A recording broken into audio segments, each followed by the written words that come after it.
여러분, 아무리 탁월하고 값진 것이라도 장점이 있으면 반드시 약점 또한 있습니다. 우리 인간도 마찬가지인데 만물의 영장이라고 하지만 우리 인간들에게도 약점들이 있어요. 그 약점 가운데 하나가 뭐냐면 자존할 수 없는 존재라는 것이죠. 스스로는 살아갈 수 없는 존재들이라는 것입니다. 우리들 인간은 영과 육으로 창조가 되었죠. 그래서 어린아이가 살려면 엄마의 젖을 먹어야 하듯이 먼저 우리 인간이 생존하기 위해서는 육신의 양식을 공급받아야 합니다. 인간은 영적인 존재이기 때문에 이런 말이 있죠. 밥만 먹고는 못 살아. 그런 말처럼 영혼이 또한 존재하기 위해서도 영혼의 양식을 공급받아야 합니다. 그러한 양식들을 공급받지 못하면 인간은 결코 생존할 수가 없어요. 살아있는 것 같지만 성경은 그런 사람들에 대해서 죽은 자들이라고 말씀하고 계세요. 그러므로 우리들 인생의 생존이나 존재를 위해서는 반드시 supply라고 하는 supply, 공급이 있어야 합니다. 공급이 원활치 못할 때는 사람들이 피폐해지고 또한 반면에 공급이 원활하면 인생이 풍요롭고 윤택해진 것을 우리는 알고 있습니다. 우리가 만약 이렇게 편리한 생활을 하다가 전기 공급이 끊어졌을 때 그 어둠 속에서 얼마나 두렵고 답답합니까? 또한 수돗물이 잘 나오다가 필요할 때 수돗물 공급이 끊어지면 얼마나 또한 난처합니까? 여러분, 전쟁에서 보급품이 끊어졌다고 생각해 보십시오. 그 전쟁은 결코 이길 수도 없고 다 죽을 수밖에 없어요. 사람이 행복하려면 많은 자원들이 필요하죠. 그래서 우리 인간들의 필요한 자원 가운데 지적인 자원, 인적 자원, 물적인 자원이라든지 영적 자원과 같은 그런 것들이 필요합니다. 인생의 모든 승패는 그러한 자원들을 어떻게 공급받느냐에 따라 달라진다는 것이죠. 모든 생의 과업을 성공적으로 성취하는 그런 인간의 능력은 결국 그런 다양한 자원들을 동원하는 능력에 달려 있습니다. 그것들에 의해서 결정이 될 수밖에 없어요. 그것을 우리는 생존 법칙이라고 그러죠. 그러나 그러한 자원을 공급받기가 그렇게 쉽지가 않습니다. 사업할 때 좀 뭔가 누가 팍팍 좀 밀어주면 될 것 같은데, 학교 다니고 할 때 좀 뭐가 팍팍 밀어주면 될 것 같은데 그렇게 썩 우리 마음대로 되는 것 같지를 않아요. 조건이나 한계도 있겠지만 더욱 큰 문제는 그것들에 대한 무지 때문이라고 하는 것이죠. 여러분들께서는 어디에서 또한 누구에게서 그 생의 자원들을 공급받고 살아가십니까? 여러분, 모든 것은 하나님께 있습니다. 믿습니까? 하나님께 구하십시오. 하나님의 자원은 풍부합니다. 끝이 없고 바닥이 없고 누구나 얻을 수 있는 자원이에요. 왜냐하면 그분이 모든 것을 창조하셨고 이 세상의 모든 것은 그분이 주인이시기 때문이에요. 우리가 주인한테 달라고 해야 되지 종들이나 다른 사람한테 아무리 애원하고 아무리 달라고 해도 고난이 없기 때문에 주진 않는 거예요. 만약 그것이 주인 몰래 주인 없이 이루어졌다고 한다면 그건 불의한 것들이 되겠죠. 온전한 것들이 아닌 것 아니겠습니까? 여러분, 우리 하나님의 그 자원은 제한도 없고 차별도 없습니다. 얼마든지 누구에게나 언제든지 수여될 수 있는 것이 하나님의 자원이죠. 누구든지 구하기만 하면 얻을 수 있고 동원될 수가 있다는 것입니다. 우리 믿는 자들은 하나님의 그 무궁한 자원에 관심을 가져야 될 줄로 믿습니다. 그런데 관건은 어떻게 그 자원들을 공급받느냐 하는 것이겠죠. 그래서 오늘 말씀을 받들어서 풍성하게 공급하시는 하나님의 그 자원을 여러분 어떻게 우리가 공급받을 수 있겠는가? 그 공급 라인, 공급이 되는 그 라인이나 그 공급의 통로나 그 공급의 방법이 무엇인가를 여러분께 오늘 증거해 드리려고 하는 것입니다. 아무리 좋은 자원이라도 그것이 공급되는 통로를 모른다면 얻을 수가 없어요. 그래서 많은 사람들은 사업한 사람도 누구를 통해서 줄을 댄다든지 뭐 이러려고 하는 것들이 있겠죠. 모든 공급은 라인을 통해서 이루어집니다. 오늘 말씀을 통해서 풍성하게 공급되는 하나님의 그 놀라우신 공급 통로가 무엇인지를 우리 다 알고 그 통로가 우리들 앞에도 활짝 열리게 되었으면 좋겠습니다. 여러분 모두 그렇게 되시기를 주님의 이름으로 축원합니다. 그러면 하나님의 그 공급 통로가 무엇일까요? 네 가지를 말씀드릴 때 첫 번째는 말씀이죠. 말씀이 통로입니다. 시편 105편 41절도 보면 반석을 가르신 즉 물이 흘러나와 마른 땅에 강같이 흘렀으니 이는 그 거룩한 말씀과 그 종 아브라함을 기억하였음이니라. 그런 것이죠. 하나님의 거룩하신 말씀은 반석을 가르십니다. 또 open the lock, 바위를 여세요. 쪼개시죠. 하나님의 말씀 그렇게 사막에서도 마른 땅에서도 반석에서도 바위에서도 강물이 흐르게 하는 것입니다. 그 말씀의 통로가 여러분 막히지 않게 하시기를 바랍니다. 말씀에 대한 여러분의 자세는 지금 어떻습니까? 여러분 관계가 하나님과 여러분 관계에서 말씀의 통로가 열려 있습니까? 하나님께서 말씀을 통해서 우리들에게 공급하시는데 그 말씀이 막혀 있어요. 말씀만 들으면 졸리고 말씀만 보려고 하면 잡념이 생기고 방해하고 말씀을 보지 못하면 결코 우리가 하나님의 그 풍성한 은혜를 공급받을 수가 없어요. 살 수가 없어요. 영원히 살아날 수가 없어요. 말씀의 양식을 통하지 않고는 우리가 영원히 살아날 수가 없고 우리의 삶이 살아날 수가 없어요. 하나님께서 가지고 계신 그 자원이 무한하다고 또한 풍부하다는 것을 여러분 아시길 바랍니다. 하나님의 나라는 모든 자원이 풍부한 나라예요. 그 자원은 사막을 강으로 바꿔놓았습니다. 우리는 그 하나님의 감춰진 자원을 알 수가 있어야 돼요. 그 하나님의 자원을 공급받아야 된다는 것이죠. 그 자원을 공급받는 사람은 모든 일에 항상 부족함이 없을 것입니다.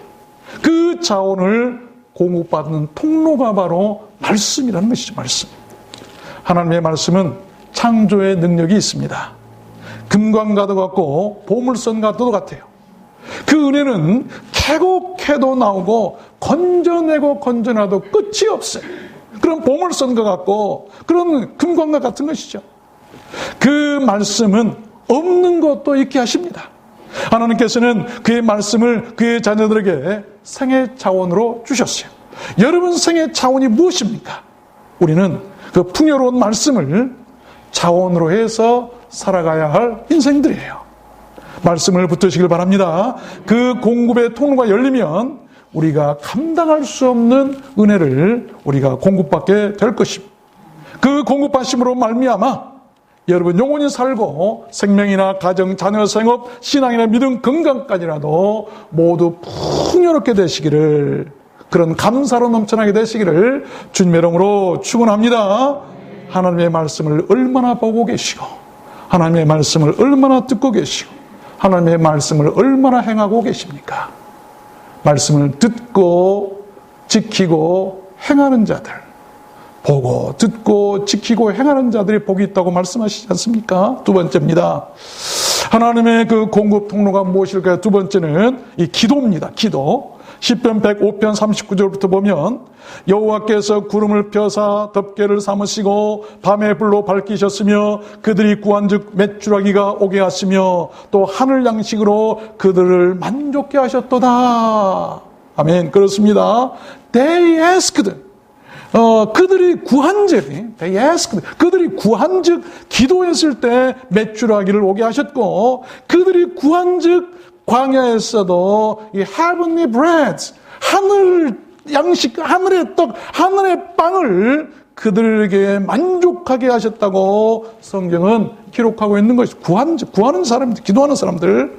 그처럼 기도는 하늘 양식 창고를 열어서 공급받게 하는 heavenly key, 하늘 천국 열쇠죠. 여러분, 기도는 이 라이프 채널, 우리 생의 채널이에요. 채널이 맞아야 소리가 나고 그러잖아요. 또한 이 라이프스 라인이라고 그러죠. 생명의 통로가 아닐 수가 없어요. 기도입니다. 기도줄이 끊어지면 안 돼요. 말씀줄 끊어지면 안 되고 기도줄 끊어지면 안 되는 거예요. 돌고래들은 바닷속에서 헤엄을 치다가도 반드시 주기적으로 물 밖으로 튀어 올라야 합니다. 왜냐하면 분수공으로 물을 뿜어내고 공기를 들이마시고 다시 물속으로 들어가야 죽지 않고 살기 때문이에요. 또 한 돌고래가 아프면 얼마나 이 돌고래들은 협동심이 좋은지 다른 돌고래들이 그 몸을 밀어가지고 이렇게 수면 위로 올려가지고 숨을 쉬게 만들어 살게 한답니다. 우리 인생들도 마찬가지라고 생각해요.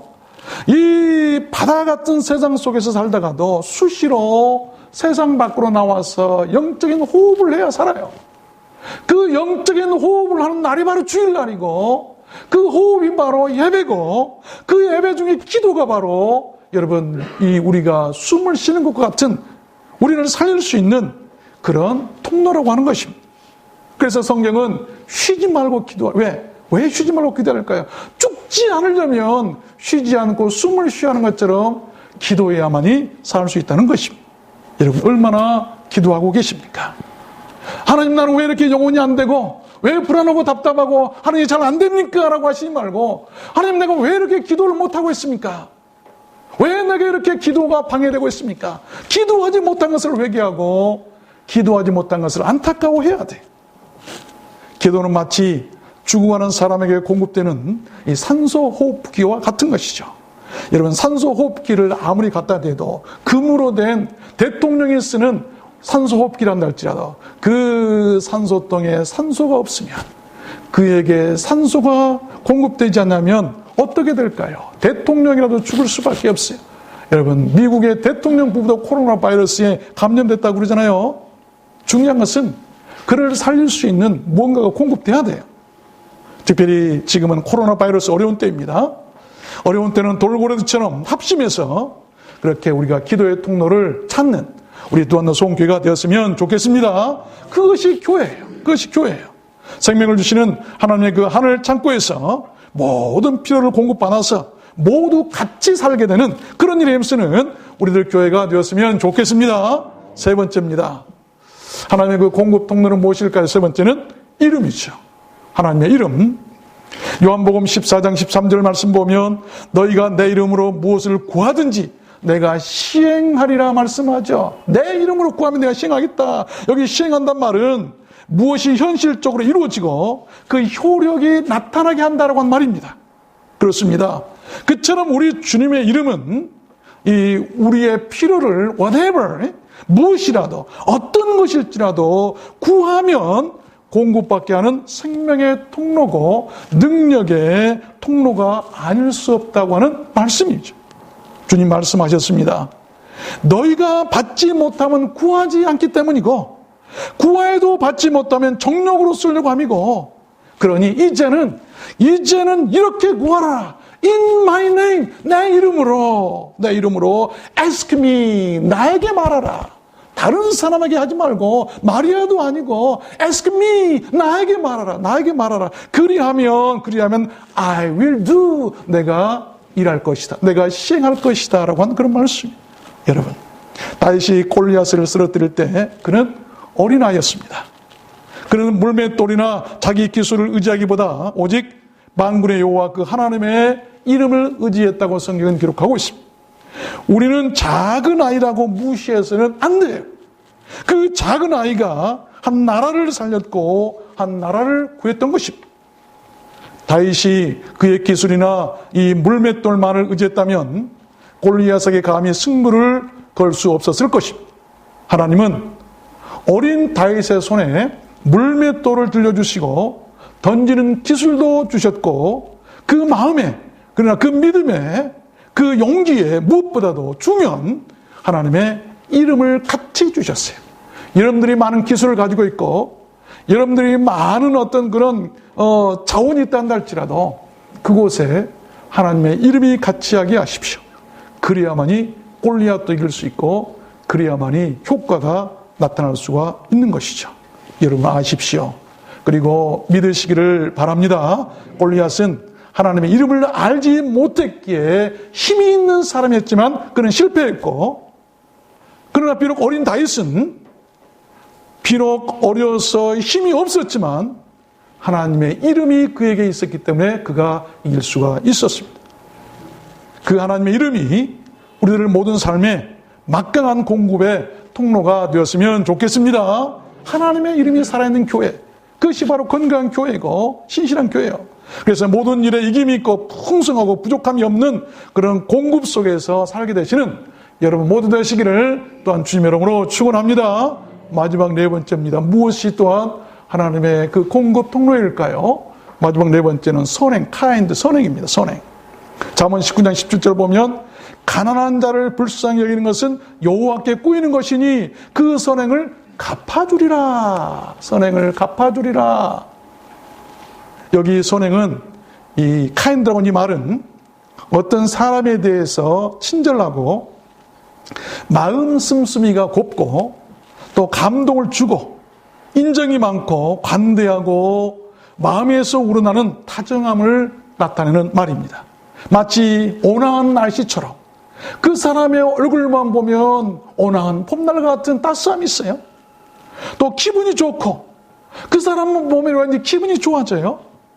또 그 사람을 만지면 왠지 촉감이 좋은 상태, 악수만 해도 왠지 영적인 그런 촉감이 좋은 사람이 있어요. 세상은 여러분 그런 사람을 바라보는 거예요. 그런 사람을 기다리고 있는지도 모르겠어요. 우리가 바로 그런 사람 되어야 되지 않겠습니까?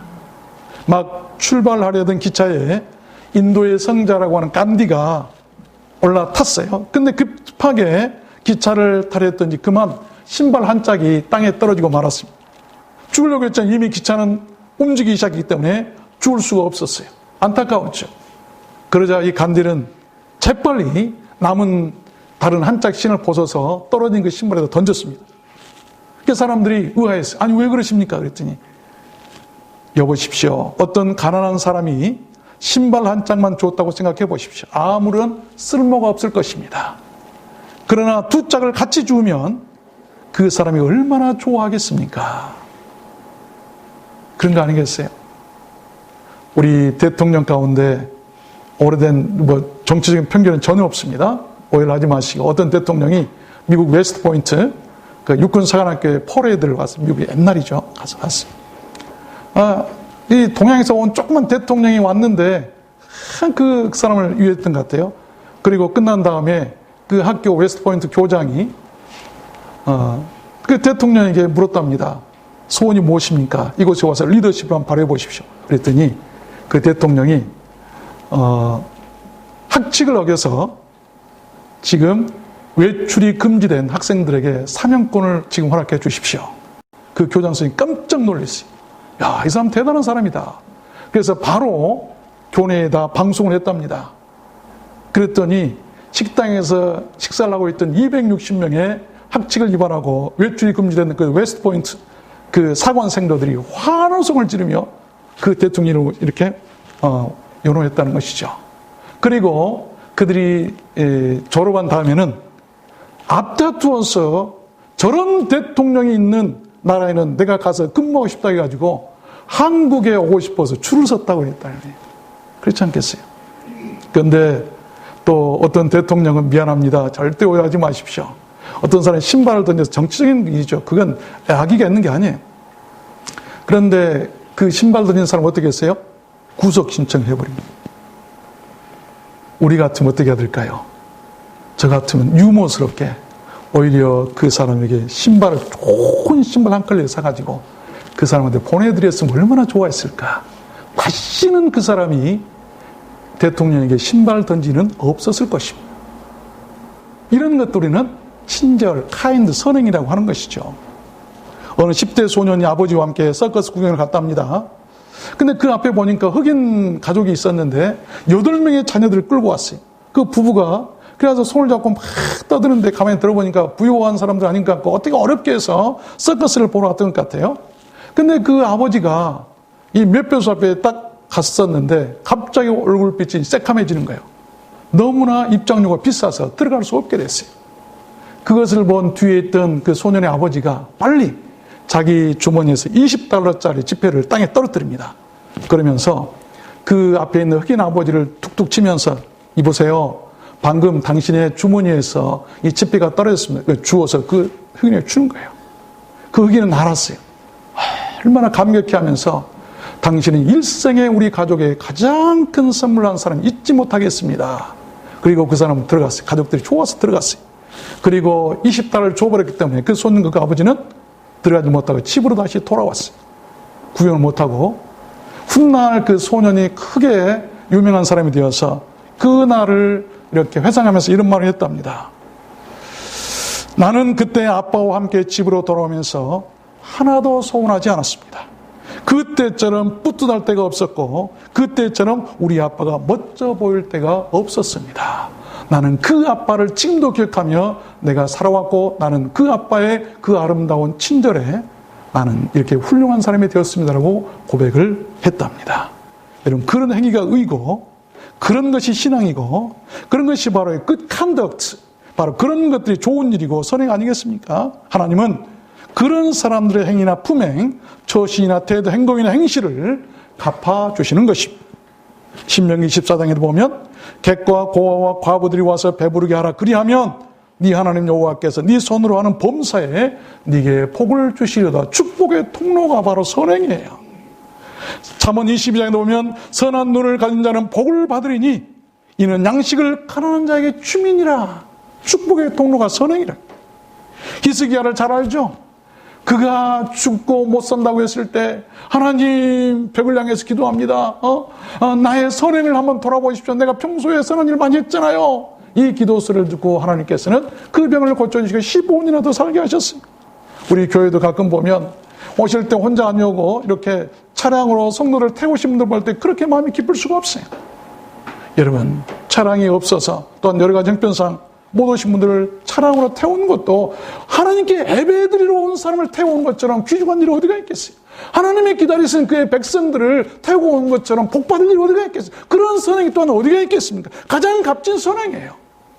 어쩌면 우리가 모두 다 그렇게 오면서 좀 차도 태우고 같이 협력하는 그런 공동체가 되었으면 좋겠습니다. 요바의 타비다라는 여제자가 있었어요. 그런 과부였어요. 많은 어려운 자들 옷을 쥐어서 그들을 구제하고 도왔어요. 근데 그가 죽습니다, 병으로. 그때 베드로가 그 선행을 보고 기도했더니 그 죽은 자가 살아났던 것 아니겠습니까? 여러분, 우리 믿는 자들의 선행에 대한 최고의 보상은 요한복음 5장 29절입니다. 악한 일을 행하는 자는 심판의 부활로, 선한 일을 행하는 자는 생명의 부활로 나오리라. 우리는 모두 선한 행실에 힘썼으면 좋겠습니다. 악행은 심판의 부활이지만 선행은 생명의 부활입니다. 다시 살 수 있어요. 그런 선행이 또한 하나님께로부터 생명을 공급받는 통로가 되는 것입니다. 전도서 3장 10절에 솔로몬이 이렇게 얘기하죠. 사람이 사는 동안에 기뻐하며 선을 행하는 것보다 나은 것이 없는 줄을 내가 알았고. 여러분께서 세상에서 가장 나은 일이 뭐라고 생각하십니까? 이 세상에서 없는 것 없이 화려하게 못할 것이 다 해본 솔로몬의 마지막 고백이 뭐였냐면 이 세상에서 선을 행하는 것보다 나은 것이 없더라. 인생의 마지막 노년에 다 해봤지만 여자들 1000명이라도 거느려봤지만 그런 것이 문제가 아니고 선을 행하는 것처럼 나은 것이 없더라. 이게 얼마나 값진 교훈입니까? 말씀을 맺겠습니다. 여러분 하나님의 공급하심은 한마디로 은혜입니다. 은혜. 오늘 우리들 모두가 예배 중에 읽은 본문 말씀은 하나님께서 이스라엘 백성들에게 광야에서 무엇을 어떻게 그들에게 공급하셨는가에 대한 상세한 기록이에요. 풀한폭이 없는 광야에서 하나님은 반석을 쪼개시고 깊은 수온에서 나는 것 같은 양질의 생수를 저들에게 흡족히 마시게 하셨어요. 광야에다가 식탁을 베푸시고 저들에게 하늘 궁창에 그 문을 열으셔서 만나를 피같이 내려 먹이셨어요. 하나님은 그들에게 원하는 만큼 소욕대로 주셨다고 성경이 기록하고 있습니다. 이 땅의 모든 공급원들은 가뭄이 오면 마를 수밖에 없지만 그러나 하늘은 마르질 않아요. 우리를 필요를 채우는 안전한 공급원이 바로 하늘이라는 것입니다. 오늘 본 말씀을 다시 한번 더 읽어보고 싶습니다. 그러나 제가 오히려 위에 궁창을 명하시며 하늘문을 여시고 저희에게 만나를 비같이 내려 먹이시며 하늘 양식을 주셨나니 하나님이 식물을 충족해 주셨도다. 저가 동풍으로 하늘에서 일기하시며 그 권능으로 남풍을 인도하시고 저에게 고기를 티끌같이 내리시니 그 진중에 떨어지게 하사 저희가 먹고 배불렀나니 하나님이 저희 소욕대로 주셨더라. 여러분, 지금 세상은 점차 어려워져 가고만 있습니다. 이 땅의 모든 자원들이 고갈되어 간다고 하죠. 앞으로 진짜로 더 어려운 일들이 닥쳐올 수도 있습니다. 믿을 일은 아니지만 브라질의 한 예언가가 이런 말을 했대요. 2043년이 되면 인류의 80%가 죽게 될, 소멸될 일이 닥친다. 20년도 안 남았어요. 우리는 이번 코로나 바이러스를 통해서 충분히 그럴 수 있을 것이라는 것을 감지했습니다. 그런 일이 닥칠 때, 우리 미래가 그렇게 불확실할 때 우리는 어떻게 그 불확실한 미래들에 대해서 대비하며 살아갈 수가 있어야 될까요? 여러분, 그것이 오늘 본문 말씀이에요. 걱정하지 마십시오. 우리 믿는 자들에게는 답이 있습니다. 그 답이 바로 하나님의 공급하십니다. 광야에서 아무것도 없는, 풀한폭이 없는 곳에 바위에서 생수가, 하늘에서 고기들이, 만나들이 떨어지게 하셨던 그 하나님의 공급을 기대하며 사는 거예요. 그것을 바라보고 사는, 그것이 바로 기독교고, 그것이 바로 우리들 미래고, 그것이 우리들 믿음이고 신앙 아니겠습니까? 그것이 바로 우리들 축복 아니겠습니까? 여러분, 그 공급 통로를 잊지 마시길 바랍니다. 하나님의 그 공급통은 하나님의 말씀과 하나님, 그래서 하나님 편에 있는 거 두 가지, 하나님의 말씀과 하나님의 이름, 또 인간 편에서 두 가지예요. 그것이 뭡니까?